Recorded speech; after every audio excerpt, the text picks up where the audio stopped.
Hello student, now today we are going to solve numerical problem which is based on big M method. So numerical is given here, solve problem by big M method. So student सबसे पहले numerical को solve करने से पहले हमें ये पता होना चाहिए कि बिग एम मेथड होता क्या है। जैसे कि हमने लास्ट लेक्चर में न्यूमेरिकल जो सॉल्व किया था उस मेथड का नाम था सिंप्लेक्स मेथड। तो सिंप्लेक्स मेथड ही का ही एक मॉडिफाइड फॉर्म होता है, उसको हम बोलते हैं big M method. Simplex method की प्रोसीजर के थ्रू ही हम बिग एम मेथड को करते हैं, बट यहाँ पर कुछ थोड़े से चेंजेस होते हैं और सबसे बड़ा चेंजेस होता है आपका यहाँ पे हम इंट्रोड्यूस करते हैं एम, कैपिटल एम को क्या करते हैं हम इंट्रोड्यूस करते हैं। और इसका एक नाम और है, उसको हम बोलते हैं पेनल्टी मेथड। ठीक है, कभी कभी यूनिवर्सिटी एग्जाम में आपको ऐसा ना पूछे हुए डायरेक्ट ऐसा क्वेश्चन में आ जाए कि solve problem by penalty method, तो भी आप बिग एम मेथड से ही इसको हमें सॉल्व करना होता है। अब बिग एम मेथड में एक सबसे इम्पॉर्टेंट चीज़ ये है स्टूडेंट कि जैसे कि आप जानते हैं कि हमें अपने जो कंस्ट्रेंट्स हैं उसका नेचर पहचानना बहुत ज़रूरी है। अब जैसे कि यहाँ पर जो मिनिमाइज़ का प्रॉब्लम दे रखा है, ठीक है, प्रॉब्लम क्या दे रखा है, मिनिमाइज़ का दे रखा है, और ऑब्जेक्टिव फंक्शन क्या है minimise z equals to 2x1 plus 3x2, और सब्जेक्ट टू कंस्टेंट कितने दे रखा है x1 plus x2 is greater than equals to 350, और दूसरा कंस्टेंट क्या दे रखा है x1 is greater than equals to 125। तो आप देख रहे हो कि हमारे पास जो दो कंस्टेंट्स हैं इसमें जो सिंबल है वो ग्रेटर देन इक्वल है, और यहाँ पर भी क्या है ग्रेटर देन इक्वल है। अब हम बात करते हैं third constant 2x1 plus x2 is less than equals to 600। जैसे स्टूडेंट आप देख पा रहे हो कि ये जो कंस्टेंट्स है ना इसमें जो सिंबल है लेस देन इक्वल, और जैसे कि स्टूडेंट हमने लास्ट टाइम जो सिंप्लेक्स मेथड में थ्योरी क्लास में भी हमने जो डिस्कस किया था कि जब भी हमारे पास सिंबल इस तरह का होता है या इस तरह का होता है, अगर मान लो हमारे पास symbol less than equal to होता है तो हम खाली क्या यूज़ करते हैं, स्लैक वेरिएबल यूज़ करते हैं, और जब कभी हमारे पास सिंबल ग्रेटर देन इक्वल होता है तो उस समय हम सरप्लस वेरिएबल यूज़ करते हैं। अब जब स्टूडेंट सरप्लस वेरिएबल की बात आती है तो सरप्लस वेरिएबल में हमको आर्टिफिशियल वेरिएबल भी ऐड करना होता है। अब स्टूडेंट आर्टिफिशियल वेरिएबल का खाली क्या होता है, ये भी एक तरह से अनयूज्ड रिसोर्सेज होता है।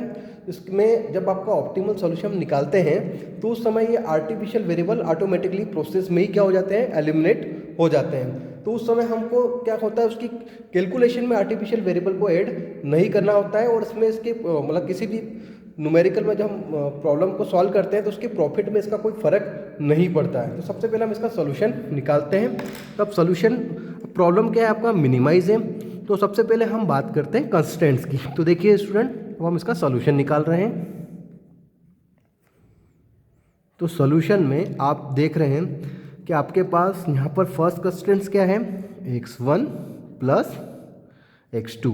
अब चूंकि सिंबल कैसा है आपका, ग्रेटर देन इक्वल है, दैट मीन्स पहले तो मैं इनइक्वलिटी फॉर्म से इसको इक्वलिटी फॉर्म में कन्वर्ट कर लेता हूँ, तो ये तो हो गया आपका 350। अब चूंकि ये ग्रेटर देन इक्वल है तो इसका मतलब ये है कि यहाँ पे हमको इंट्रोड्यूस करना है सरप्लस वेरिएबल। अब सरप्लस वेरिएबल को इंट्रोड्यूस करा तो उसके लिए बैलेंस करने के लिए हम यहाँ पर आर्टिफिशियल वेरिएबल का यूज़ करते हैं। अब चूंकि कंस्टेंट 1 है तो मैंने यहाँ पे बोल दिया कि आर्टिफिशियल वेरिएबल a1। ठीक है स्टूडेंट, अब ये रूल्स में है ही हमारे, तो इसको हमें आर्टिफिशियल वेरिएबल का यहाँ पर यूज़ करना होता है। सेकंड कंस्टेंट्स क्या है, x1 is greater than equals to 125। तो अब हम नेक्स्ट कंस्टेंट की बात करें तो x1 और इक्वल्स टू कितना है, ये राइट हैंड साइड में 125।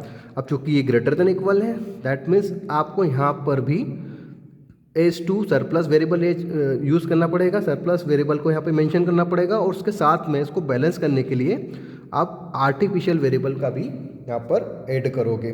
ठीक है, अब उसके बाद ये कंस्टेंट्स भी आपका इनइक्वालिटी से इक्वलिटी फॉर्म में कन्वर्ट हो गया है।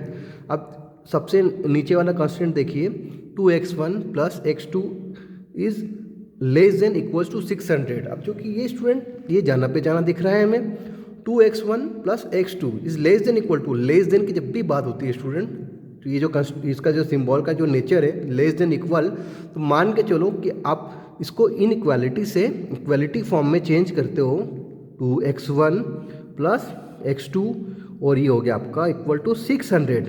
तो आपको क्या इंट्रोड्यूस करना होता है, खाली स्लैक वेरिएबल का यहाँ पर यूज़ करना होता है। तो आप समझ रहे हो कि ये यहाँ पर S1 और ये आपका S2 ये बोथ आर सरप्लस वेरिएबल, और सरप्लस वेरिएबल के साथ में हम आर्टिफिशियल वेरिएबल को भी ऐड करते हैं, ये A1 ये A2। और यहाँ पे चूँकि आपका less than equal to symbol था तो यहाँ पे हमने खाली स्लैक वेरिएबल का यूज़ किया, तो ये है आपका स्लैक वेरिएबल, और ये जो है आपका S1 और S2 ये आपका सरप्लस वेरिएबल, और ये है आपका आर्टिफिशियल वेरिएबल AV, और ये भी क्या है आपका AV। क्लियर?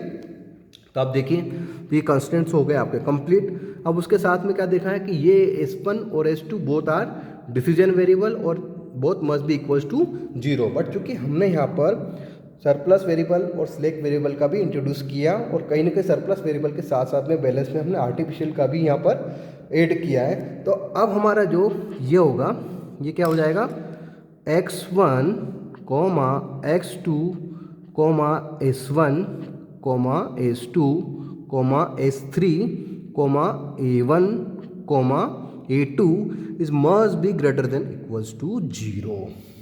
क्लियर है स्टूडेंट?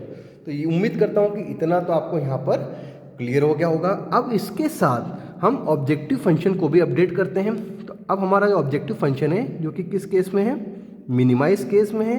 तो मिनिमाइज केस में स्टूडेंट अब क्या हो जाएगा, अब देखिए 2x1 तो एज इट इज़ था ही, प्लस 3x2 ये भी था, साथ साथ में हम यहाँ पर क्या मेंशन करेंगे, देखिए अब ऑब्जेक्टिव फंक्शन में S1, S2 और S3 इन तीनों के जो कोफिशिएंट्स की वैल्यू वो तो हमें 0 इंट्रोड्यूस करना है, 0 into S1 plus 0 into S2 और प्लस 0 इंटू S3। क्योंकि मैं आपको ऑलरेडी पहले भी थ्योरी क्लास में बता चुका हूँ कि चाहे स्लैक वेरिएबल हो या सरप्लस वेरिएबल हो या आर्टिफिशियल वेरिएबल हो, ये एक तरह से अनयूज रिसोर्सेज हैं और इसके भी किसी भी सॉल्यूशन में प्रॉफिट में इसका कोई भी इफेक्ट नहीं आता है। तो इसका हम कोफिशिएंट क्या लेते हैं, 0 0 0। ओके, अब सबसे इम्पॉर्टेंट चीज़ है जिस पे हमें फोकस करना है, ये तो हो गई हमारी स्लैक वेरिएबल और सरप्लस वेरिएबल की बात। अब उसके साथ साथ में जैसे कि यहाँ पे आपका जो सरप्लस वेरिएबल था उसके साथ में हमने इंट्रोड्यूस किया था प्लस A1, और यहाँ पे जो स्लैक वेरिएबल और सरप्लस वेरिएबल था S2 उसके साथ में हमने इंट्रोड्यूस किया था A2। तो स्टूडेंट जब भी हम बिग एम मेथड की बात करें ना, तो हमको सबसे पहले हमारे प्रॉब्लम का नेचर पहचानना होता है कि वो मैक्सिमाइजेशन का केस है या मिनिमाइजेशन का केस है। अगर हमारे पास प्रॉब्लम मैक्सिमाइजेशन के फॉर्म में दिया होता तो जब हम ऑब्जेक्टिव फंक्शन में इसके जैसे हमने यहाँ पे लिखा है, तो अब हम क्या करेंगे, सबसे इम्पॉर्टेंट चीज़ कि ये है आपका A1 और प्लस ये है आपका A2। अब ये प्लस क्यों लगा है कि जब भी मिनिमाइज का केस होगा ना तो आर्टिफिशियल वेरिएबल के साथ हम एम जो कोफिशिएंट है उसको प्लस में इंट्रोड्यूस करेंगे। ठीक है, तो एम मतलब प्लस एम इंटू A1 और प्लस एम इंटू A2। तो यहाँ पर यही चीज़ आपको ध्यान में रखना है। अब चूँकि एग्जाम्पल में कभी केस आपका बिग एम मेथड से प्रॉब्लम को सॉल्व करने के लिए केस आपका क्या मैक्सिमाइजेशन आता है, तो सारी प्रोसेस वही करना है। यहाँ पे जो एम प्लस में हमने लिखा ना, तो उस दौरान एम क्या हो जाएगा, माइनस में हो जाएगा। मतलब अगर ये मैक्सिमाइजेशन का केस होगा तो ये एम हो जाएगा नेगेटिव, मतलब माइनस एम इंटू A1 और माइनस एम इंटू A2 अगर ये प्रॉब्लम किस में होता है, मैक्सिमाइजेशन के केस में होता है। बट अभी तो हमारे पास जो केस है वो किसका है, मिनिमाइजेशन का केस, तो हमने इसको इस तरह लिखा। तो ये आपका स्टार्टिंग वाला स्टेप्स तो कंप्लीट हो गया है। अब हम अपनी एक्चुअल प्रोसेस में आते हैं जिसको बोलते हैं हम टेबल फॉर्म में। तो अब टेबुलर फॉर्म में हम इसको सॉल्व करते हैं, तब हम आगे बढ़ते हैं। तो स्टूडेंट ये आपकी टेबल है। अब इस टेबल में जो CB है ये है आपका कोफिशिएंट्स ऑफ बेसिक्स, ये है आपका बेसिक वेरिएबल, ये है आपका सॉल्यूशन वैल्यू, ये आपका S1, S2, S1, S2 और S3, ये X1, X2, ये S1, S2, S3। X1, X2 क्या है, डिसीजन वेरिएबल, और S1, S2, S3 क्या है, आपके बेसिक वेरिएबल्स।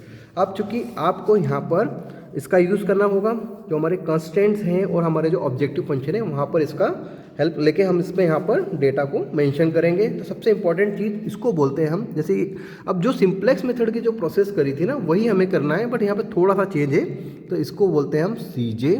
इसको क्या बोलेंगे, CJ। तो आप देखिए ऑब्जेक्टिव फंक्शन में जो जो डेटा मेंशन है वो यहाँ पे हम इंट्रोड्यूस कर देंगे। तो CJ में क्या क्या आएगा, एक तो आएगा आपका 2 3, फिर 2 3 के बाद में 0 0 0 0 0 0, उसके बाद में आएगा आपका ये हो जाएगा आपका एम एम एम एम, और ये क्या था आपका, ये था आपका A1 और A2, यहाँ पे लिख दिया A1 आर्टिफिशियल वेरिएबल और आर्टिफिशियल वेरिएबल, दोनों में क्या था A1 और A2, और इनके कोफिशिएंट क्या है प्लस एम के फॉर्म में है, तो ये है आपका एम और ये भी क्या है आपका एम। बस हमने यही चीज़ को यहाँ पर टेबल में इस तरह सीजे के फॉर्म में मेंशन कर दिया है। अब सबसे इम्पॉर्टेंट चीज़, अब सीबी की बात करते हैं स्टूडेंट। अब देखिए अगर हम सीबी की बात करते हैं तो सीबी में हमें क्या इंट्रोड्यूस करना है, तो बेसिक वेरिएबल क्या है आपके, तो देखिए स्टूडेंट बेसिक वेरिएबल जैसे कि अगर हम जानते हैं कि अगर हमारा symbol less than equal type का होता तो उस समय हम क्या करते हैं स्लैक वेरिएबल को इंट्रोड्यूस करते हैं और उसके कोफिशिएंट, ये जो ऑब्जेक्टिव फंक्शन के कोफिशिएंट है वो लिखते हैं। लेकिन हमारे पास ये दोनों सिंबल क्या है, ग्रेटर देन इक्वल और ये भी greater than equal, that means हमने यहाँ पर आर्टिफिशियल वेरिएबल का भी इंट्रोड्यूस किया और यहाँ पर भी आर्टिफिशियल वेरिएबल का इंट्रोड्यूस किया। तो हम यहाँ पे इसके जो कोफिशिएंट्स हैं A1 और A2 यहाँ पर इंट्रोड्यूस कराएंगे, इसको बोलेंगे A1, इसको बोलेंगे A2, और इनके जो कोफिशिएंट कितने हैं, एक का है m, दूसरे का भी क्या है m। और सबसे इंपॉर्टेंट चीज़, अब चूंकि इस कंस्टेंट्स की अगर बात करते हैं तो इस कंस्टेंट में तो आपका स्लैक वेरिएबल है, तो स्लैक वेरिएबल को आप इंट्रोड्यूस कर देते हो यहाँ पे, ये हो गया S3 और ये हो गया आपका 0। ठीक है, अब सॉल्यूशन वैल्यू की हम बात करें तो हमारे पास सॉल्यूशन वैल्यू में क्या क्या है, 350, ये लेफ्ट राइट, ये आपका राइट हैंड साइड में क्या है 350, फिर ये आपका 125, फिर आपका कितना है 600। ओके, अब यहाँ पे हम इनके कोफिशिएंट्स को लिखते हैं, कांस्टेंट के कोफिशिएंट। तो कांस्टेंट के कोफिशिएंट देखिए, अब S1 का कोफिशिएंट कितना है, S1 का कोफिशिएंट है यहाँ पर 1, S2 का कोफिशिएंट कितना है, ये भी 1। अब S1 का जो कोफिशिएंट है वो कितना है, चूँकि माइनस में है तो -1। अब चूँकि इसमें S2 तो है ही नहीं तो S2 को हम यहाँ पर 0 लिखा, S3 भी नहीं है तो इसको भी 0 लिखा। अब चूंकि ये -S1 था, दैट मीन्स सरप्लस वेरिएबल था, तो हमने आर्टिफिशियल वेरिएबल ऐड किया था A1। तो हम A1 का कोफिशिएंट कितना है यहाँ पर, A1 का कोफिशिएंट मतलब यहाँ पर 1, तो हमने कर दिया 1, और यहाँ पर A2 तो है ही नहीं तो ये A2 कितना हो गया 0। अब सेम इसके लिए भी वैसे ही करेंगे, X1 का कोफिशिएंट 1, फिर आपका X2 का 0, ओके, S1 का 0, S2 का कितना है यहाँ पर -1, ये -1 हो गया। फिर आपका A1 हाँ ओके S2 का हो गया, फिर S3 का यहाँ पे क्या है 0, फिर ओके A1 का कितना है यहाँ पे, A1 का तो हो चुका है, यहाँ पे तो A1 है नहीं तो यहाँ पर A1 कितना हो गया 0, और A2 है तो A2 का कोफिशिएंट कितना है यहाँ पे 1। ये कांस्टेंट के कोफिशिएंट है, इसका ऑब्जेक्टिव फंक्शन के कोफिशिएंट से कोई लेना देना नहीं, ठीक है। अब उसके बाद जो हम तीसरे कांस्टेंट की बात करते हैं तो इसमें देखिए 2, 1, फिर आपका S1 कितना है 0, S2 कितना है 0, S3 कितना है यहाँ पे, S3 तो आपको दिखाई दे रहा है, इसका है 1, और A1 A2 तो यहाँ पर है ही नहीं क्योंकि स्लैक वेरिएबल है। तो इस तरह ये आपकी टेबल यहाँ पर कंप्लीट हो गई है। सीजे की बात तो हमने कर ली, अब हम बात करेंगे किसकी, जेडजे की।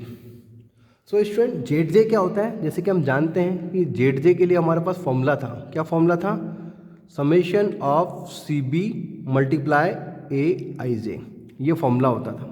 तो अब देखिए ये CB और ये सारे कॉलम्स, तो हम क्या करेंगे इसका इंट्रोड्यूस किससे करेंगे कि m into 1 that is m, फिर m into 1 that is m, और 0 इंटू 2 मीन्स 0, तो m और m कितना हो गया, तो ये हो गया आपका 2m। ठीक है स्टूडेंट, तो ये कितना हो गया आपका 2m। अब देखिए m into m, m into 0 और 0 इंटू 1, तो ये तो m ही होगा, ठीक है, और -m, इसका तो -m हो जाएगा क्योंकि 0m 0, 0 0 0, फिर 0m 0, फिर -m, फिर इसका भी क्या हो जाएगा, इसका तो 0 हो जाएगा, और इसका भी कितना हो जाएगा m, तो ये m क्योंकि ये 0 और ये 0, फिर 0m 0, 1m m, तो इस तरह लिख दिया हमने, ठीक है। अब हम क्या करेंगे स्टूडेंट, जो सबसे इंपॉर्टेंट चीज़ हम निकालते हैं वो है आपका CJ माइनस ZJ। तो स्टूडेंट CJ माइनस ZJ, जो हम नेट इवोल्यूशन निकालते हैं CJ माइनस ZJ, तो वो स्टूडेंट कितना हो जाएगा, अब देखिए 2 माइनस कितना है ये 2m, तो आप इसको लिख सकते हैं 2 माइनस 2m, 2 माइनस 2m, क्योंकि 2 में से 2m, तो 2 माइनस 2m, और ये हो जाएगा 3 माइनस m, 0 माइनस m मतलब माइनस m, और 0 minus m means plus m, 0 0, m minus m means 0, m minus m मतलब 0। तो आप स्टूडेंट क्या देख रहे हो, देखिए अब आपको ऑप्टिमल सॉल्यूशन के लिए तो स्टूडेंट्स पता है कि जब भी हम ऑप्टिमल सॉल्यूशन फाइंड करते हैं तो हमारे सी जे माइनस जेड जे की वैल्यू, अगर केस आपका मिनिमाइज का है तो मिनिमाइज के केस में क्या होता है कि सारी वैल्यू क्या होनी चाहिए, जीरो और पॉजिटिव, और अगर ये केस मैक्सिमाइज का होता है तो जीरो सारी वैल्यू क्या होनी चाहिए थी, नेगेटिव। बट हमारे पास अभी केस है आपका मिनिमाइज का, तो मिनिमाइज के केस में आपका क्या होना चाहिए कि सी जे माइनस जेड जे का जो नेट इवोल्यूशन की जो वैल्यू है, जीरो सारी वैल्यू क्या होनी चाहिए स्टूडेंट, पॉजिटिव होनी चाहिए। बट हमारे पास स्टूडेंट वैल्यू पॉजिटिव नहीं आ रही। अब आपको कैसे पता चलेगा कि वैल्यू पॉजिटिव नहीं आ रही, तो हमारा मेन फोकस होता है स्टूडेंट, हमको फोकस करना होता है एम के कोफिशिएंट के ऊपर। तो आप देख रहे हो कि हमारे पास यहाँ पे एम के जो कोफिशिएंट्स हैं, अब एम के कोफिशिएंट्स की बात करूँगा मैं, पहले इसकी बात करता हूँ, 2 माइनस 2m। हमको इससे कोई फ़र्क नहीं पड़ता, हमको मेन जो फोकस करना हो एम के कोफिशिएंट से देखना है। तो देखिए यहाँ पर एम के कोफिशिएंट कितने हैं, -2, यहाँ पर कितना है माइनस, ये माइनस और ये प्लस। अब चूंकि हमको क्या चाहिए था कि जीरो, ऑप्टिमल सॉल्यूशन के लिए तो जीरो और सारी वैल्यू क्या चाहिए थी, पॉजिटिव। तो हम क्या करेंगे, बोलते हैं लोएस्ट वैल्यू हम यहाँ पर सिलेक्ट करेंगे। तब लोएस्ट वैल्यू कौन सी है यहाँ पे, अब यहाँ पर ये m भी है, यहाँ पे -2m भी है, ये -m भी है। तो आप देखिए अकॉर्डिंग टू दिस कि इसमें जो कोफिशिएंट है m का, ये कितना है 2, और यहाँ पर कोफिशिएंट कितना है 1। तो ऑब्वियस सी बात है कि ये जो बिगेस्ट वैल्यू होगी, ये बिगेस्ट नेगेटिव वैल्यू होगी, या यूँ बोल सकते हैं कि सबसे स्मॉलेस्ट वैल्यू कौन सी होगी, ये 2 माइनस 2m। क्यों, क्योंकि यहाँ पर m का कोफिशिएंट कितना है 2, और यहाँ पर m का कोफिशिएंट कितना है 1, और तो मोस्ट नेगेटिव वैल्यू कौन सी आ रही है इसमें, ये। तो ये आपकी स्मॉलेस्ट वैल्यू हो गई। तो अब हम क्या करेंगे, जो सी जे माइनस जेड जे में हमको मोस्ट नेगेटिव वैल्यू या मोस्ट स्मॉलेस्ट वैल्यू लेना है, तो ये आपने मोस्ट स्मॉलेस्ट वैल्यू यहाँ पर ले ली। तो ये आपका क्या हो गया स्टूडेंट, ये हो गया आपका स्टूडेंट की कॉलम। क्या हो गया स्टूडेंट, ये की कॉलम। अब ये की कॉलम तो आ गया है। अब हमें किसकी ज़रूरत पड़ेगी, अब हमारे पास की कॉलम आ गया है तो कहीं ना कहीं हमें ज़रूरत पड़ेगी मिनिमम रेशो की, मिनिमम रेशो की। अब स्टूडेंट मिनिमम रेशो का फॉर्मूला क्या होता है, सबको पता है, सॉल्यूशन वैल्यू अपॉन की कॉलम, सॉल्यूशन वैल्यू अपॉन की कॉलम। अब सॉल्यूशन वैल्यू तो आपके पास ये है, ठीक है। सॉल्यूशन वैल्यू क्या है आपके पास, 350, 125 और 600। तो मिनिमम रेशो इक्वल टू कितना होगा, सॉल्यूशन वैल्यू ये, और उसके डिवाइड में क्या होगा, की कॉलम। तो की कॉलम तो ये है, तो आप मिनिमम रेशो निकाल सकते हो। तो मिनिमम रेशो निकालने के लिए आपके पास 350 डिवाइडेड 1, फिर यह हो गया 125 डिवाइडेड 1, और 600 डिवाइडेड 2। तो अब इसको सॉल्व करते हैं तो ये तो आएगा 350, ये तो आ जाएगा 125, और स्टूडेंट ये आ जाएगा हमारा 300। तो आप स्टूडेंट क्या देख रहे हो कि यहाँ पर मिनिमम रेशो, अब चाहे प्रॉब्लम आपका मैक्सिमाइजेशन का केस हो या मिनिमाइजेशन का केस हो, मिनिमम रेशो में आपका केस कभी भी चेंज नहीं होगा। मिनिमम रेशो में आपको हमेशा मिनिमम वैल्यू को ही सिलेक्ट करना होता है। तो आप 350, 125, 300 में से मिनिमम वैल्यू कौन सी है हमारी, ये है आपकी 125।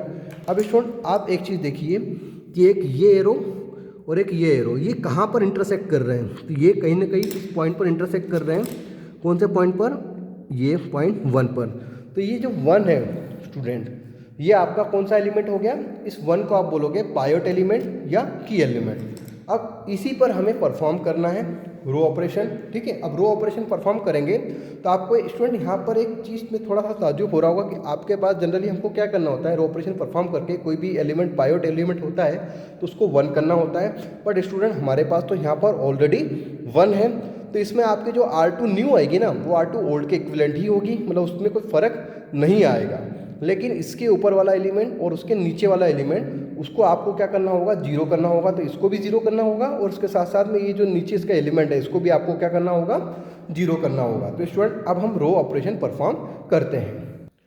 सो स्टूडेंट मैं रो ऑपरेशन यहाँ पर लिख लेता हूँ, इस साइड में थोड़े छोटे अक्षरों में लिखूंगा, हो सकता है आपको समझ में आ जाए। तो देखिए सबसे इंपॉर्टेंट चीज़, आपका जो की एलिमेंट है वो कितना है आपका 1। तो आपको क्या करना है, इस 1 में, ठीक है, ऑपरेशन परफॉर्म करना है। इस 1 को क्या करना है आपको, क्योंकि अब ये तो 1 है तो इसमें तो कुछ करने की ज़रूरत नहीं, तो आप इसको लिख सकते हैं R2, क्योंकि रो 2, तो R2 क्या चाहिए हमको, न्यू। तो R2 न्यू के लिए हमें क्या करना होगा, R2 न्यू के लिए हमें R2 ओल्ड का हेल्प लेना पड़ेगा। अब इसमें आप क्या करें, किसका मल्टीप्लाई किसी का डिवाइड करने की ज़रूरत नहीं, क्योंकि इसमें तो ऑलरेडी 1 है। अब उसके बाद हम बात करते हैं R1 न्यू। तो स्टूडेंट R1 न्यू के लिए, अब R1 न्यू के लिए हमें क्या करना पड़ेगा, R1 न्यू के लिए हमें क्या करना पड़ेगा, यहाँ पे पहले R1 ओल्ड ये है, और इसमें से माइनस करना पड़ेगा R2 न्यू को। मतलब R2 न्यू को क्या करोगे आप, माइनस कर दोगे, तो ये वाला टर्म्स क्या हो जाएगी आपकी, 0 हो जाएगी, जो कि हमें करना है। और उसके बाद सबसे इंपॉर्टेंट चीज़ R3 न्यू। तो R3 न्यू के लिए क्या चाहिए आपको, पहले R3 न्यू के लिए तो ऑब्वियस सी बात की R3 ओल्ड तो चाहिए ही चाहिए, इसकी हेल्प लेनी पड़ेगी। अब इसमें आप क्या करोगे, इसमें -2 इंटू क्या करोगे, R2 न्यू, क्योंकि ये क्या करोगे आप इसको, इसमें 2 इंटू R2 न्यू। ठीक है, तो इस तरह से आप इसको ऑपरेशन को परफॉर्म करके यहाँ नेक्स्ट मैट्रिक्स बना सकते हो। सो स्टूडेंट, मैंने रो ऑपरेशन को यहाँ पर थोड़ा क्लियर वे में भी लिख लिया, ताकि अगर आपको ये समझ में नहीं आया तो यहाँ से भी हम इसको समझ सकते हैं। अब हम क्या करेंगे, दूसरी मैट्रिक्स बनाएंगे। अब दूसरी मैट्रिक्स बनाने की जरूरत क्यों पड़ी, आपको पता है, क्योंकि अभी हमारा सॉल्यूशन ऑप्टिमल नहीं आया, तो हमको इटरेशन 1 यहाँ पर देखना पड़ेगा। सो इटरेशन 1 के लिए हम यहाँ पे मैट्रिक्स बनाते हैं टेबल 2। सो स्टूडेंट, अब हम ये जो टेबल बनाई है हमने, टेबल 2, इसको बोलते हैं इटरेशन। ठीक है, अब इटरेशन आप CB आपने एज इट इज लिख लिया, फिर आपका बेसिक वेरिएबल, फिर उसके बाद सॉल्यूशन वैल्यू, फिर आपका ये है x1, x2, s1, s2, s3, a1 and a2। अब स्टूडेंट, एक इम्पॉर्टेंट चीज़ जो आपको सिंप्लेक्स में भी मैंने बताई थी, अब यहाँ पर आपको क्या करना है, जैसे कि ये आपका पायोट एलिमेंट आया, 1 क्या था आपका पायोट एलिमेंट, या इसको बोल सकते हैं की एलिमेंट। तो आप देख रहे हैं कि जो A2 है, इसके लाइन में आप देखिए A2 है और ये M है, तो ये A2 और जो M है ये आपके लिविंग वेरिएबल होंगे, और इस A के मतलब 1 के ऊपर आप देखिए x1 और ये 2, ये आपका इंटरिंग वेरिएबल हो गए। तो ये A2 और M रिप्लेस किसके थ्रू होंगे, x1 और 2 के थ्रू रिप्लेस होंगे। तो हम इसको यहाँ पर लिख सकते हैं, ये जो A2 है इसकी जगह पे मैंने लिख दिया स्टूडेंट x1, और ये M की जगह मैंने लिख दिया 2। क्लियर, और A1 एज इट इज़ ये M, और ये S3 एज इट इज़ ये आपका 0। अब देखिए स्टूडेंट, अब हमें फोकस किस पे करना है, फोकस करना है आपके 1 पे। अब चूंकि 1 तो ऑलरेडी है, तो हमने जो रो ऑपरेशन परफॉर्म किए यहाँ पे आप देख सकते हो कि R2 न्यू चाहिए, तो R2 न्यू के लिए हमारे पास R2 ओल्ड है, तो R2 ओल्ड, क्योंकि R2 ओल्ड और R2 न्यू दोनों एक जैसी, क्योंकि आपको 1 तो है ही, तो हमको 1 में तो कोई ऑपरेशन परफॉर्म नहीं करना, क्योंकि 1 तो ऑलरेडी है।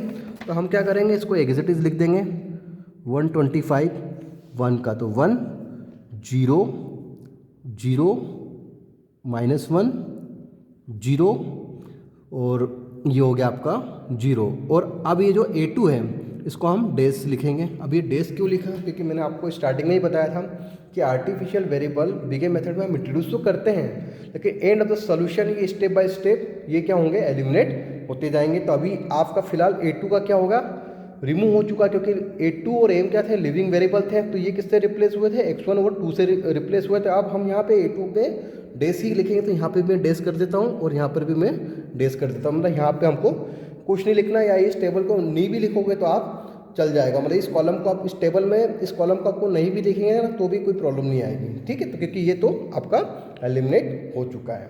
लेकिन अब चूंकि बात किसकी कर रहे हैं हम, अब हम बात कर रहे हैं स्टूडेंट आपका R1 न्यू। तो R1 न्यू के लिए क्या है, R1 old minus R2 new.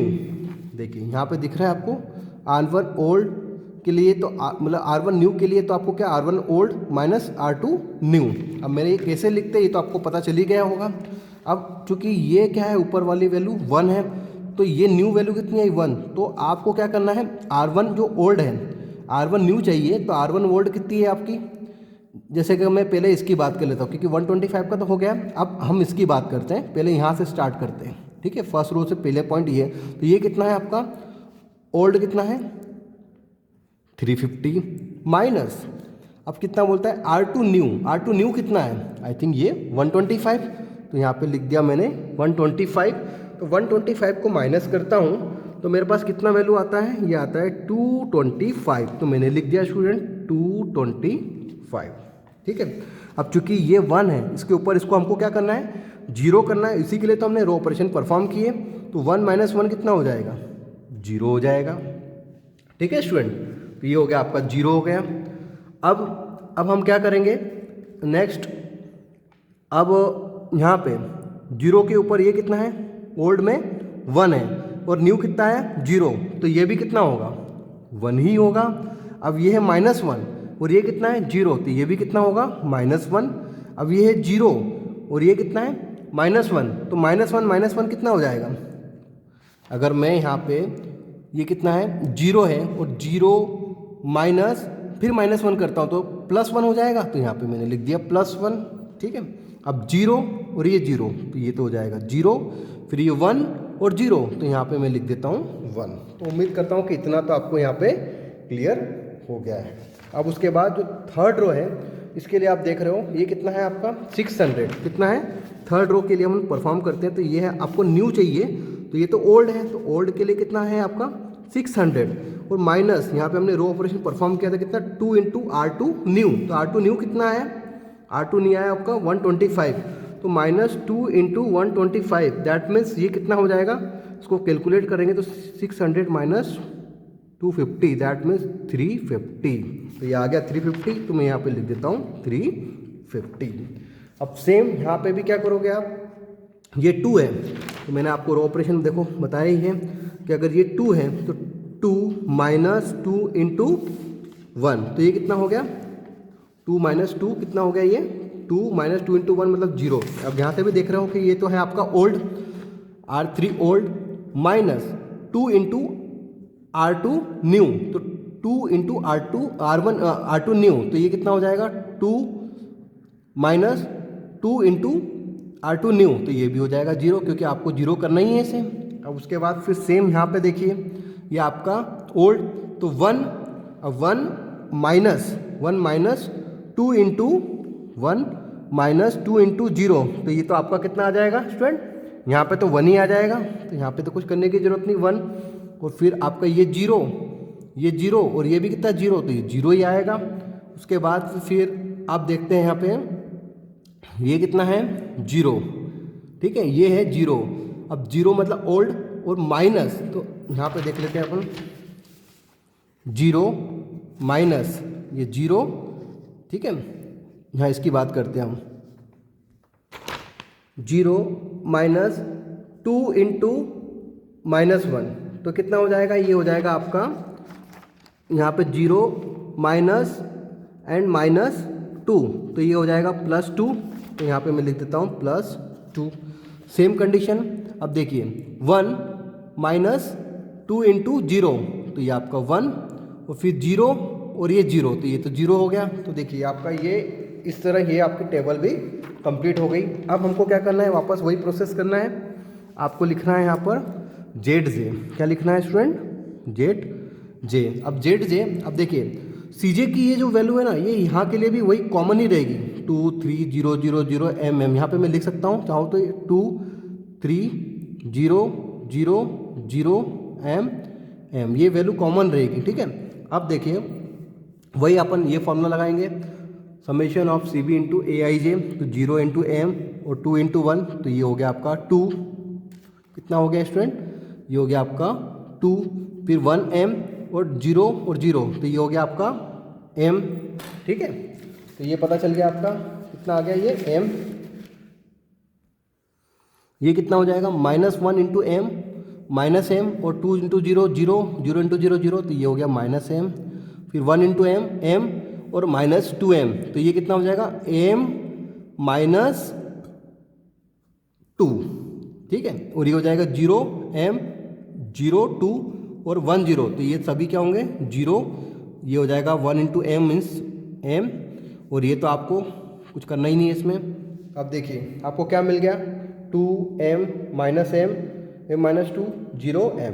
अब आपको क्या करना है, CJ - ZJ निकालना है, तो सी जे माइनस जेड जे कैसे निकालोगे, सी जे माइनस जेड जे निकालोगे तो देखिए 2 माइनस 2 कितना हुआ, 2 माइनस 2 स्टूडेंट हुआ 0, 3 माइनस एम कितना हो गया, ये हो गया 3 माइनस एम, 0 माइनस एम कितना हुआ प्लस एम, फिर 0 माइनस एम तो इसको लिख देंगे माइनस एम प्लस 2, और 0 माइनस 0 तो 0 और m माइनस एम मीन्स ये हो गया आपका 0। तो स्टूडेंट अभी भी हमारा जो सॉल्यूशन है वो ऑप्टिमल नहीं है, क्योंकि ऑप्टिमल सॉल्यूशन के लिए हमें क्या चाहिए, 0 all value should be positive. But यहाँ पर जो m के जो कोफिशिएंट्स हैं, जो हमने m इंट्रोड्यूस किया वो सारे कोफिशिएंट, मतलब यहाँ पे ये कोफिशिएंट और ये कोफिशिएंट दोनों क्या है, नेगेटिव्स हैं। तो ये सॉल्यूशन अभी हमारा ऑप्टिमल नहीं हुआ।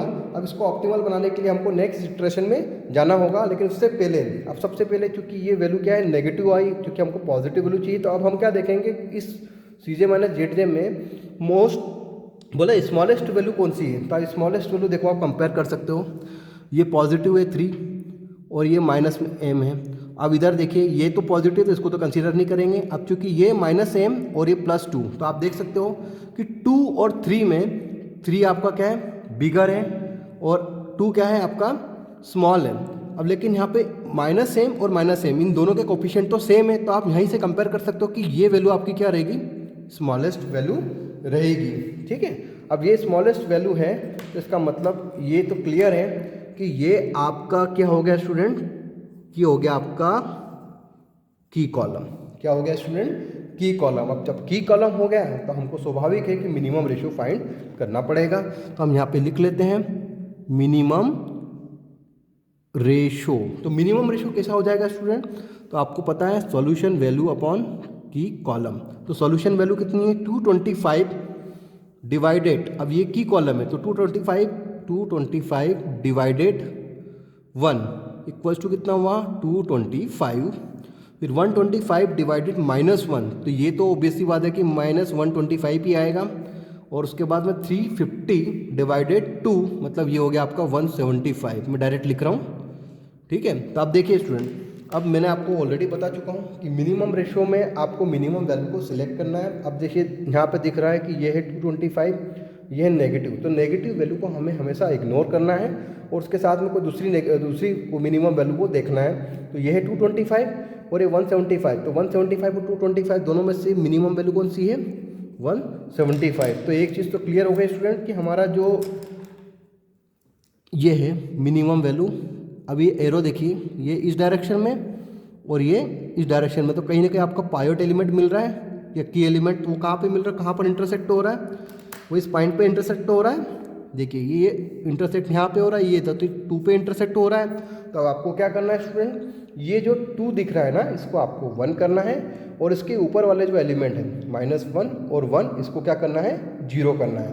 तो स्टूडेंट रो ऑपरेशन जब भी आप परफॉर्म करते हो ना, तो आपको खाली इन्हीं को देखना है कि आपका अगर जो पायोट एलिमेंट है तो उसको आपको 1 करना है, और उसके ऊपर वो या उसके नीचे कोई भी एलिमेंट है उसको हमेशा क्या करना होता है, उसकी लाइन में उसको 0 करना होता है। तो अभी तो हम किसकी बात कर रहे हैं, इसको 2 को हमको क्या करना है, 1 करना है। अब हम नेक्स्ट मैट्रिक्स बनाएंगे, नेक्स्ट इटरेशन मैट्रिक्स।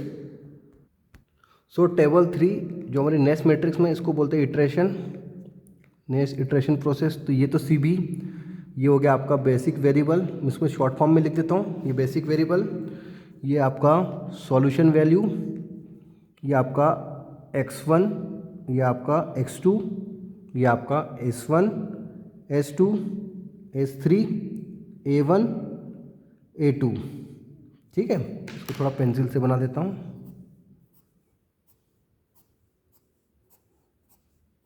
ठीक है, अब स्टूडेंट देखिए, अब जैसे कि हर स्टेप में जो हम हर बार कर रहे हैं, आपका जो पायोट एलिमेंट आया, अब ये जो पायोट एलिमेंट आपको दिख रहा है स्टूडेंट, अब इसके सामने अब देखो, अब यहाँ पर 2 चीज़ें, एक होता है आपका इंटरिंग वेरिएबल, अब ये 2 के ऊपर वाला जो है ये S2 और ये 0। अब S2 और 0 रिप्लेस करेगा किसको, S3 और 0 को। तो S3 और 0 की जगह हम क्या लिखेंगे, X2 और 0। तो हम यहाँ पे लिख देते हैं, ये हो गया आपका S3 की जगह हमने लिख दिया X2 और 0 की जगह तो 0 ही। ओके, अब उसके बाद अब हमें क्या करना है स्टूडेंट, रो ऑपरेशन परफॉर्म करना है। तो रो ऑपरेशन परफॉर्म करने के लिए मैं आपको यहाँ पे छोटी सी जगह में बता देता हूँ कि रो ऑपरेशन कैसे परफॉर्म करना है इस मैट्रिक्स मतलब टेबल 3 के लिए। तो अब स्टूडेंट देखिए, आपको क्या करना है ये जो 2 दिख रहा है ना, इसको आपको क्या करना है, 1 करना है। तो आपको एक चीज़ तो पता है कि R3 न्यू, तो R3 न्यू के लिए क्या करोगे आप, R3 ओल्ड, तो R3 ओल्ड में आप क्या चीज़ करो तो ये 1 हो जाए। ऑब्वियस सी बात है कि डिवाइड 2 का करोगे तो ये क्या हो जाएगा आपका 1 हो जाएगा। अब इसके ऊपर वाला देखिए आप सेक्शन, ये कितना दे रखा है -1। अब ये तो 1 हो चुका है इस ऑपरेशन से। अब जब इसको 1 करोगे तो पहले अब इसको देख लेते हैं इसको 1 कैसे करते हैं। तो देखिए 350, तो ये कितना हो जाएगा, तो 350 डिवाइडेड बाय 2, तो ये तो हो जाएगा आपका 175, ये हो जाएगा 0, ये हो जाएगा 1/2, ये हो जाएगा 0। अब 2/2 मीन्स आपका 1, क्योंकि आपको 1 करना है इसको, और 1/2, और ये हो गया आपका 0, और A2 में तो आपको कुछ भी नहीं लिखना है, ठीक है, क्योंकि ये तो एलिमिनेटेड हो चुका है। अब उसके बाद ये ऑपरेशन तो हमने देख लिया। अब हमको बात करना है इसकी -1, मतलब ये आपका रो 2 है। तो स्टूडेंट रो 2 में जो आपको न्यू निकालना है उसके लिए आपको क्या करना पड़ेगा, पहले R2 ओल्ड माइनस, अब माइनस करेंगे कि प्लस करेंगे, अब यहाँ से देखेंगे चूंकि ये तो हो चुका है 1, ये क्या हो चुका है 1, तो अब हम प्लस करेंगे, ये हो जाएगा आपका R3 न्यू, ठीक है। तो R2 old plus R3 new, तो R2 ओल्ड कितना है आपका, R2 ओल्ड है -1, और अब चूंकि नया आ चुका है 1, तो इसको प्लस कर देंगे तो ये कितना हो जाएगा आपका 0 हो जाएगा। तो ये हमने ये ऑपरेशन परफॉर्म किया है यहाँ पे। अब देखो, अब इसको आगे करते हैं। सो स्टूडेंट, ये मैंने थोड़ा इसको सिस्टमेटिक तरीके से यहाँ पे लिख लिया। R2 न्यू, तो R2 न्यू के लिए आपको R2 ओल्ड का सहारा लेना पड़ेगा, और प्लस यहाँ पे R3 न्यू का आपको यहाँ पे ऐड करना होगा, ठीक है। अब स्टूडेंट आपको क्या करना होगा यहाँ पे, जैसे कि आपको सबसे फर्स्ट यहाँ पे मैं ओके, यहाँ पे भी मैं लिखना भूल गया, ये भी लिख देता हूँ। ये तो आपका x2 और ये 2 और ये A1 और ये AM, इसमें तो कोई चेंज नहीं है, हाँ, लेकिन अब इसमें चेंज आएगा। अब ये कितना है आपका R2 ओल्ड कितना है 125, तो मैंने लिख दिया 125, और प्लस R3 कितना हो जाएगा, R3 जो अभी अपना निकला 175, तो ये हो जाएगा आपका 300। तो स्टूडेंट मैंने यहाँ पे लिख दिया 300, ठीक है स्टूडेंट, तो ये लिख दिया मैंने 300। अब यहाँ पे कितना हो जाएगा 1 ओल्ड था, तो 1 मीन्स R2 ओल्ड 1 प्लस तो 0, तो 1 + 0 मतलब आपका 1। अब मैं इसको क्या करता हूँ, आपको उम्मीद करता हूँ कि ये चीज़ तो कैलकुलेशन तो आपको समझ में आ गई कि ये ऑपरेशन को कैसे आपको कैलकुलेट करना है। मैं डायरेक्ट लिख देता हूँ, तो ये तो हो गया 1। उसके बाद चूँकि ये कितना है 0 और ये कितना है 1/2, तो 1/2 ही होगा। फिर ये है आपका 0 और ये 0, तो ये 0 होगा। अब ये तो हो जाएगा आपका 0, क्योंकि इसको तो आपको 0 करना है, क्योंकि इसको 1 कर दिया था, ये ऊपर वाला तो 0 हो गई ना, क्योंकि रो ऑपरेशन इसी के लिए किए हमने, ओके। अब ये 0 है, ये 1/2, तो अब ये कितना है 0 और ये कितना है 1/2, तो प्लस भी होगा तो कितना होगा ये 1/2 होगा, और यहाँ पर कितना होगा 0 और ये 0, तो ये तो 0 ही होगा। क्लियर। अब हम बात करते हैं किसकी, इस ऑपरेशन के लिए, किसकी, R1 ऑपरेशन के लिए। तो देखिए R1 ऑपरेशन के लिए R1 न्यू, आपको रो 1 न्यू चाहिए, तो रो 1 न्यू के लिए स्टूडेंट क्या करना होगा हमको R1 ओल्ड। अब यहाँ पे हमको क्या करना होगा R1 ओल्ड। अब चूंकि देखिए यहाँ पर तो इसको हमने 1 कर दिया, तो 1 में आपको क्या करना होगा माइनस करना होगा, तो यहाँ लिख देंगे R3 न्यू, तो R1 old minus R3 new. मैं इसको यहाँ पे सिस्टमेटिक तरीके से लिख लेता हूँ कि R1 न्यू अगर आपको चाहिए होगा तो आपको R1 न्यू के लिए क्या करना होगा R1 old minus R3 new. तो देखिए अब यहाँ हम स्टार्ट करते हैं इससे कि ये आपका R1 ओल्ड कितना है 225, तो मैंने लिख दिया 225 माइनस R3 न्यू कितना है, तो R3 न्यू कितना है आपका 175, कितना है 175, तो ये लिखा 175, तो टोटल कैलकुलेशन कितनी हो जाएगी इसकी 50। तो देखिए स्टूडेंट मैंने यहाँ पे लिख दिया 50। क्लियर। अब ये इसकी बात करें, ये तो है ओल्ड, तो 0 + 0, तो ये तो कितना होगा स्टूडेंट 0। अब चूंकि देखिए 1 माइनस 1/2, 1 माइनस 1/2, इस ऑपरेशन के अकॉर्डिंग अगर देखें तो ये भी कितना हो जाएगा आपका 1/2 ही होगा। उसके बाद इसकी बात करें तो ये -1 और ये 0, तो इसको तो मैं लिख देता हूँ -1 और ये 1 और ये 1, तो 1 -1 तो ये हो गया आपका 0। ठीक है स्टूडेंट, अब देखिए ये 0 और ये -1/2, तो 0 -1/2 दैट मीन्स ये कितना हो जाएगा आपका -1/2। क्लियर, और यहाँ पे लास्ट 1 और ये कितना है 0, तो लिख दिया मैंने इसको 1। तो इतना तो आपको क्लियर हो गया स्टूडेंट। अब मैं क्या करूँगा, वापस से वही प्रोसेस ZJ की वैल्यू निकालूंगा।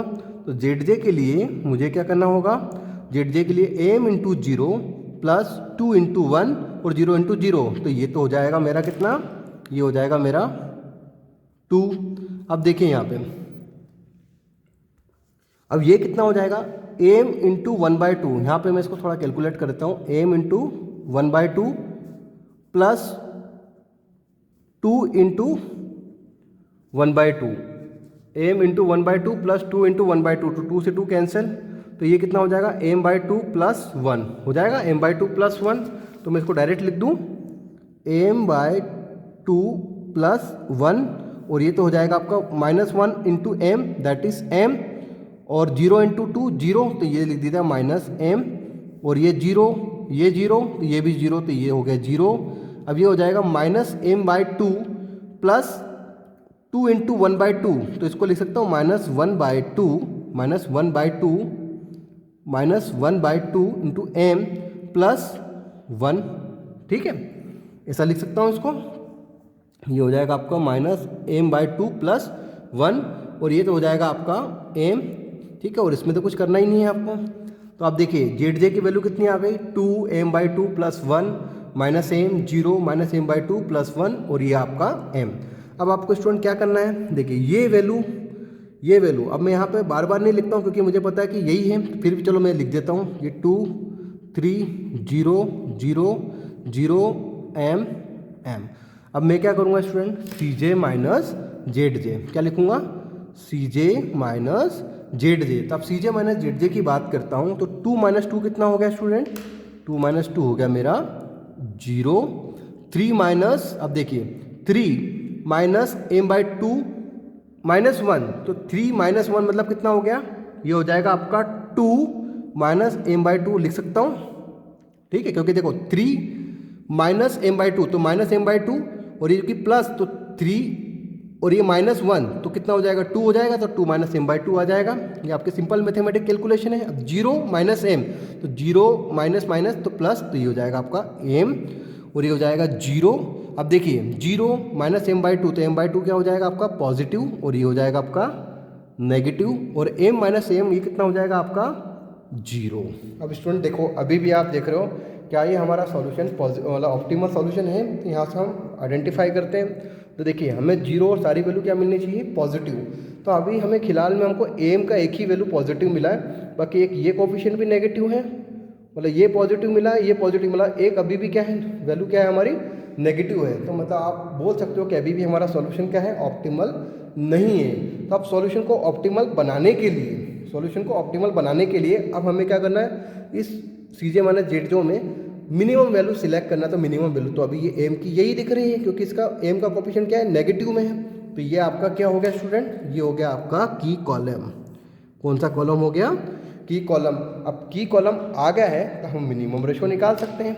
तो मिनिमम रेशो अब यहाँ पे हम लिख सकते हैं, मिनिमम रेशो, तो वो क्या होता है फॉर्मूला, सॉल्यूशन वैल्यू अपॉन की कॉलम। तो देखिए सॉल्यूशन वैल्यू कितना है, 50 डिवाइडेड 1/2, तो 50 डिवाइडेड 1/2, तो 2 पर चला जाएगा तो 100 हो जाएगा, ये हो गया 100, और ये कितना हो जाएगा 600 हो जाएगा, और ये कितना हो जाएगा 175 मल्टीप्लाई 2, तो ये हो जाएगा 350। ठीक है, अब चूंकि आप इसको जब कैलकुलेट करोगे तो ये आएगा 50 डिवाइडेड 1/2, तो 2 पर आए तो ये 100, फिर 2 पर आए तो ये 600, और 2 पर आए तो ये 350। अब आप देख रहे हैं कि मिनिमम रेशो में आपको इसमें जैसे कि पता है कि मिनिमम रेशो में हमको मिनिमम वैल्यू सिलेक्ट करनी है। यहाँ पे तो सारी वैल्यू पॉजिटिव है, लेकिन आपको मिनिमम वैल्यू देखना है। तो मिनिमम वैल्यू कौन सी है हमारी, ये है आपकी 100।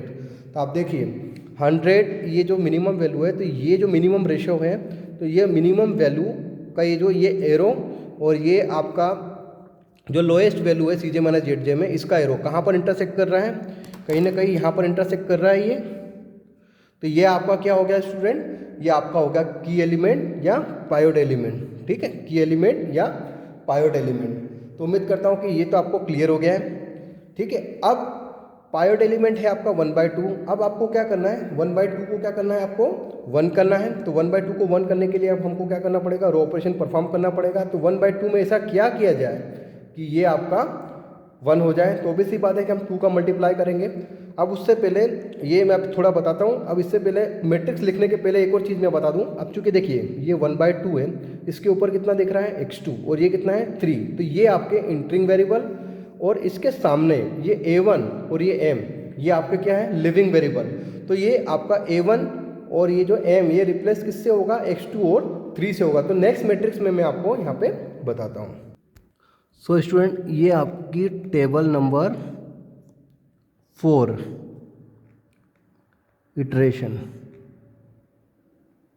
ठीक है, अब देखिए आपका ये CB, ये basic value, basic variable, solution value x1, x2, s1, s2, s3, a1 और a2। ठीक है स्टूडेंट, अब हमें क्या करना है, देखिए सबसे इंपॉर्टेंट चीज़, अब कौन सी चीज़ कहाँ से रिप्लेस हो रही है। तो ये तो अभी मैंने आपको बताया था कि जो पायोड एलिमेंट 1/2 था, इसके ऊपर ये है आपका x2 और ये 3। तो x2 और 3 किसको रिप्लेस करेगा, a1 और m को। तो मैं यहाँ पे लिख सकता हूँ। तो ये हो गया आपका x2 और m की जगह मैंने लिख दिया 3। और अब देखते हैं आप, ये तो हो गया रिप्लेस। अब सबसे इंपॉर्टेंट चीज़ स्टूडेंट, क्या मैं रो ऑपरेशन परफॉर्म करता हूँ। तो रो ऑपरेशन परफॉर्म करने के लिए ये जो मुझे 1/2 दिख रहा है, तो मैं 1/2 के लिए क्या करूँगा, 1/2 के लिए यहाँ पर मैं रो ऑपरेशन परफॉर्म कर सकता हूँ। तो रो ऑपरेशन परफॉर्म कैसे करूँगा कि देखिए ये है मेरा R1 न्यू चाहिए मुझे, R1 क्या चाहिए, न्यू चाहिए। तो R1 न्यू के लिए मुझे R1 ओल्ड की ज़रूरत पड़ेगी स्टूडेंट।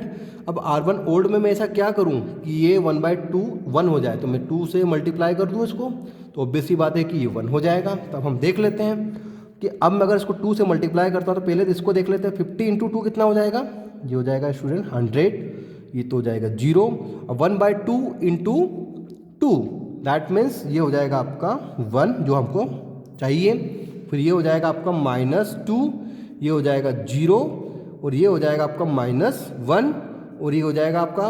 देखिए अब मैं यहाँ आपको एक चीज़ और बताना चाहता हूँ स्टूडेंट कि ये जो आपका a1 और m पूरी तरह से क्या हो गया, यहाँ से रिप्लेस हो गया, मतलब ये भी क्या हो गया, एलिमिनेट हो गया। तो हम यहाँ पे भी क्या लिखेंगे, डैश डैश डैश। और a2 तो ऑलरेडी एलिमिनेटेड हो चुका था।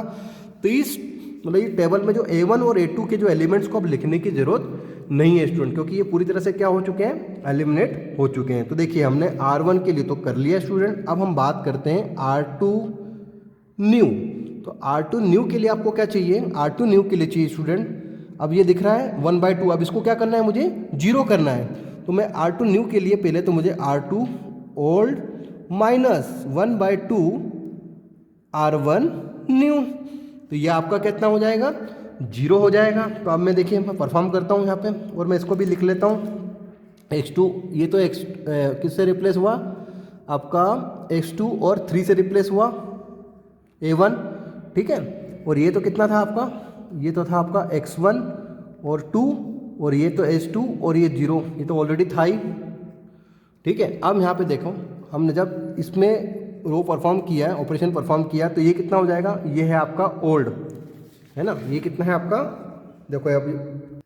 तो इस ऑपरेशन को मैंने यहाँ पे लिख लिया R2 न्यू, इसमें क्या होगा, R2 ओल्ड -1/2 R1 न्यू। तो देखिए ये कितना है आपका 300, तो 300 आपका ओल्ड है -1/2 ये आपका जो ऑपरेशन है, और into R1 new. R1 new कितना आया आपका, 100 आया, तो ये लिख दिया 100।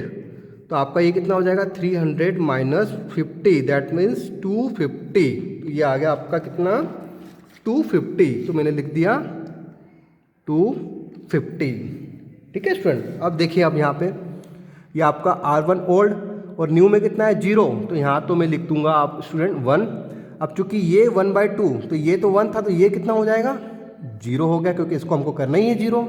उसके बाद अब ये कितना है, 0, ये ओल्ड है, और आपका न्यू कितना है -2, तो आप यही ऑपरेशन को परफॉर्म करोगे तो R2 ओल्ड कितना है -1, और -1 फिर अगेन -1/2 R1 न्यू, तो R1 न्यू कितना आ रहा है -2, तो माइनस माइनस कितना हो जाएगा प्लस, ठीक है।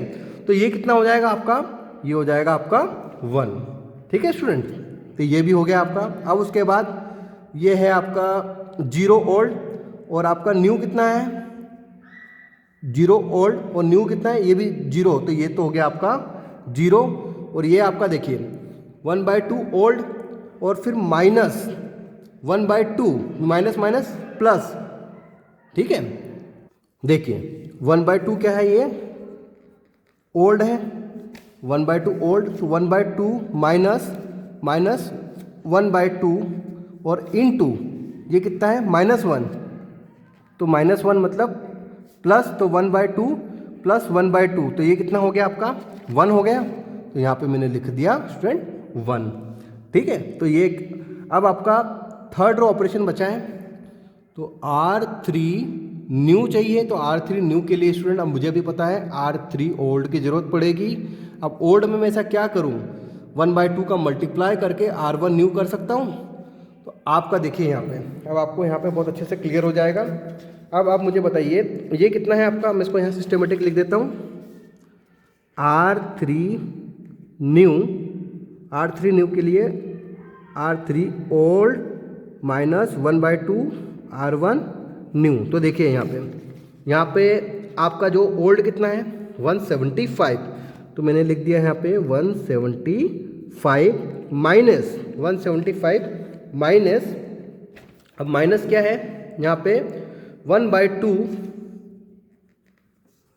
माइनस 1/2 माइनस 1/2 इंटू 100, तो 175 माइनस 50, तो ये कितना हो जाएगा आपका 125, तो मैंने यहाँ पर कितना लिख दिया 125। अब यहाँ पर देखिए कितना है 0 और आपका ये कितना है 0, ये 0 और न्यू कितना है 0, तो ये हो जाएगा आपका 0। अब चूंकि ये 1/2 1 में मल्टीप्लाई किसका किया 1/2 और 1/2 माइनस 1/2, तो ये कितना हो जाएगा 0, ठीक है। ये हो गया आपका 0। फिर उसके बाद ये कितना है आपका, सब हम बात करें इसकी, तो ये कितना है ओल्ड में 0, तो 0 माइनस 1/2 इंटू -2, तो ये हो जाएगा आपका +1। अब सेम ये कितना है आपका 1 ओल्ड और ये कितना है 0, तो ये हो गया आपका 1। सेम टू सेम ये कितना है आपका ओल्ड 1/2, ये 1/2 और ये कितना है आपका -1, तो देखिए 1/2 माइनस, तो माइनस माइनस प्लस और 1/2, तो 1/2 प्लस 1/2, तो ये भी कितना हो जाएगा आपका 1। तो देखिए ये आपकी टेबल यहाँ पे कंप्लीट हो गई है। अब मैं क्या करता हूँ ZJ निकालता हूँ, अब CJ की वैल्यू तो आपको पता ही है, ये सब सारी वैल्यू किसकी थी CJ की थी, तो ये कितना है 2 लिख देता हूँ उसको, 3 0 0 0 M और ये M। अब चूंकि इसका तो कोई रोल है ही नहीं क्योंकि ये तो एलिमिनेटेड हो गया। अब देखिए स्टूडेंट, अब मैं मल्टीप्लाई करता हूँ, 0 का मल्टीप्लाई 3 से, तो 0 + 2, तो यहाँ तो लिख दिया मैंने 2, और ये हो गया आपका 3, और ये हो गया 2 मल्टीप्लाई -2, तो 3 मल्टीप्लाई -2, तो 3 2 जा -6 है, माइनस में तो 3 2 जा 6, तो ये माइनस में तो -6 और इंटू और +2, तो -6 + 2 कितना हो गया -4। अब 3 × 0 2 × 0 0 × 0 ये 0, अब ये -3 और ये 2, तो -3 और फिर +2 कितना हो जाएगा, ये हो जाएगा आपका -1। तो देखिए यहाँ तक आ गया। अब अभी हम चेक करते हैं कि क्या ये ऑप्टिमल है या नहीं है। तो अब मैं क्या करूँगा CJ माइनस ZJ, तो देखिए CJ माइनस ZJ 2 - 2, तो ये कितना हो गया 2 - 2 मतलब आपका हो गया 0, 3 - 3 दैट मीन्स 0, 0 - 4, तो 0 - 4, तो ये हो गया आपका +4, 0 0 0 और 1, तो 0 - प्लस, तो ये हो गया 1। तो देखिए स्टूडेंट, अब आपको यहाँ पर CJ माइनस ZJ की वैल्यू फाइनली आपको क्या मिल गई 0 और ऑल वैल्यू इज पॉजिटिव, तो गिवन सॉल्यूशन इज ऑप्टिमल। तो आप लिख सकते हो कि given solution is finally optimal solution. Optimal solution. ठीक है स्टूडेंट, तो हमारा सॉल्यूशन क्या हो गया, आपका ऑप्टिमल सॉल्यूशन हो गया। अब हमको क्या करना है, हमारे क्वेश्चंस पे आना है। तो हमारा जो क्वेश्चन है, ये हमारा क्वेश्चन है। अब हमको क्या करना है, इसको ऑप्टिमल सॉल्यूशन पे आना है। तो ऑप्टिमल सॉल्यूशन के लिए सबसे पहले तो ऑप्टिमल के लिए तो आपको पता है कि ये क्या है, 2x1 + 3x2। तो स्टूडेंट आप देख रहे हो कि x1 की जो यहाँ पे वैल्यू है ना, वो कितनी है 250, और x2 की जो वैल्यू है वो कितनी है 100। तो मैं यहाँ पे लिख सकता हूँ कि x1 = वो है आपका 250 और x2 = है वो आपका 100। अब देखिए यहाँ पर x2 की जो वैल्यू है वो है 125। तो चूँकि h2 तो क्या है आपका, ये आपका स्लैक वेरिएबल, तो इसका तो ये अनयूज रिसोर्सेज है, तो इसका तो कोई प्रॉफिट में कोई फ़र्क भी नहीं आएगा। और चूंकि जब आर्टिफिशियल वेरिएबल है, ये तो ऑलरेडी हमारे सॉल्यूशन से पहले ही क्या हो गए, एलिमिनेट हो गए। तो आपको x1 और x2 पर फोकस करना है। तो x1 की वैल्यू कितनी 250 और x2 की कितनी 100। अब यहाँ पे आपका जो ऑब्जेक्टिव फंक्शन के अकॉर्डिंग अगर आप देखते हो तो ये जो z की जो वैल्यू है, z मिनिमाइज, तो आप लिख सकते हो इसको 2 × 250 + 3 × 100। अब आप इसको जब कैलकुलेट करोगे तो ये तो हो गया 500 + 300, तो ये स्टूडेंट कितना हो गया 800। तो देखिए जेड मिनिमम मतलब जेड मिनिमाइज मतलब आपका जो ऑब्जेक्टिव फंक्शन जो मिनिमाइज करना है, तो उसका सॉल्यूशन कितना आ गया 800। कितनी वाई वैल्यू 800। तो इस तरह हमने बिगेम मेथड से इस प्रॉब्लम को सॉल्व किया। तो उम्मीद करता हूँ कि ये आपको अच्छे से क्लियर हो गया होगा स्टूडेंट। और स्टूडेंट मैं आप लोगों से एक रिक्वेस्ट करना चाहूँगा कि आप रो ऑपरेशन को बहुत तरीके से यूज़ करें, क्योंकि आप रो ऑपरेशन ढंग से यूज़ नहीं करोगे तो आपका न्यूमेरिकल पूरा गलत हो सकता है। तो आपको रो ऑपरेशन पे ही फोकस करना है। और सबसे इम्पॉर्टेंट चीज़ कि आपको जब भी सॉल्व करते हो टेबल में, तो आपको पायवट एलिमेंट पे ही फोकस करना है, क्योंकि आपको याद है कि पायवट एलिमेंट को आपको क्या करना होता है 1 करना होता है, और उसके ऊपर या नीचे जो भी एलिमेंट है उसको 0 करना होता है। उसी के बेस पे आपको रो ऑपरेशन परफॉर्म करना होता है। तो उम्मीद करता हूँ कि ये सॉल्यूशन आपको अच्छे से कंप्लीट हो गया होगा। तो स्टूडेंट अगर आप लोगों ने इसमें कोई भी चीज़ पे कोई डाउट है तो आप कमेंट बॉक्स में लिख सकते हैं, ताकि मैं आपको और नेक्स्ट वीडियो में इससे अलग वीडियो बनाऊंगा, ताकि इसको और दूसरे जो आपके जो अभी हो सकता है इसमें कोई डाउट्स हो तो वो भी आपके क्लियर हो जाएंगे। तो thank you very much students. And अगर आपने इस चैनल को सब्सक्राइब नहीं किया है तो आप प्लीज़ इसको सब्सक्राइब कर लें, ताकि आपको इससे रिगार्डिंग जो भी नेक्स्ट वीडियो के नोटिफिकेशन है वो आपको मिलते रहें। तो थैंक यू वेरी मच।